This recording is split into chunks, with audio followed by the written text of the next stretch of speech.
All right, last story.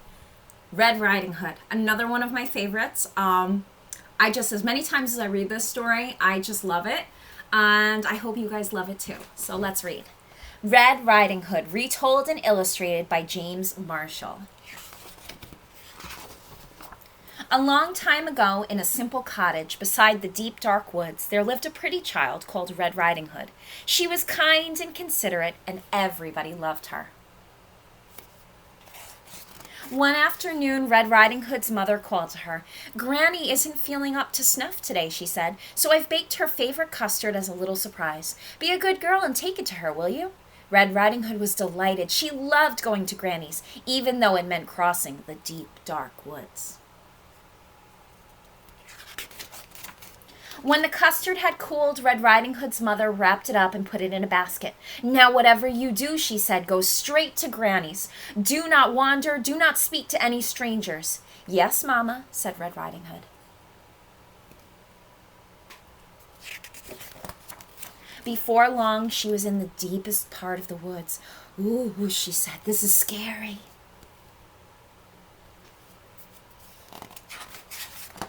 Suddenly, a large wolf appeared. "Good afternoon, my dear," he said. "Care to stop for a little chat?" "Oh, gracious me," said Red Riding Hood. "Mama said not to speak to any strangers." But the wolf had such charming manners. "And where are you going, sweet thing?" he said. "I'm on my way to visit Granny, who lives in the pretty yellow house on the other side of the woods," said Red Riding Hood. "She's feeling poorly, and I'm taking her a surprise." "You don't say," said the wolf. Just then he had a delightful idea. "No reason why I can't eat them both," he thought. "Allow me to escort you," he said. "You never know what might be lurking about."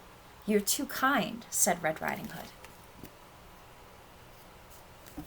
Uh-oh. Beyond the forest, they came to a patch of sunflowers. "Why not pick a few?" suggested the wolf. "Grannies love flowers, you know." But while Red Riding Hood was picking a pretty bouquet, the clever wolf hurried on ahead to Granny's house. "Who is it?" called out Granny. "Is it I, your delicious, darling granddaughter?" said the wolf in the high voice. "The door's unlocked," said Granny. It's tricking her. "Surprise!" cried the wolf. Granny was furious as having her reading interrupted. "Get out of here, you horrid thing!" she cried. But the wolf gobbled her right up. It didn't even bother to chew. "Tasty," he said, patting his belly. "So tasty." Just then he heard footsteps on the garden path. Here comes dessert. After losing no time, he put on Granny's cap and glasses, jumped into bed, and pulled up the covers. "Who is it?" he called out in his sweetest Granny voice. "It is I, your little granddaughter," said Red Riding Hood. "The door's unlocked," said the wolf. Red Riding Hood was distressed at seeing her grandmother so changed. "Why, Granny," she said, "what big eyes you have!" "The better to see you, my dear," said the wolf. "And Granny, what long arms you have!" "The better to hug you, my dear," said the wolf. "And Granny, what big teeth you have!" "The better to eat you, my dear," cried the wolf. And he gobbled her right up.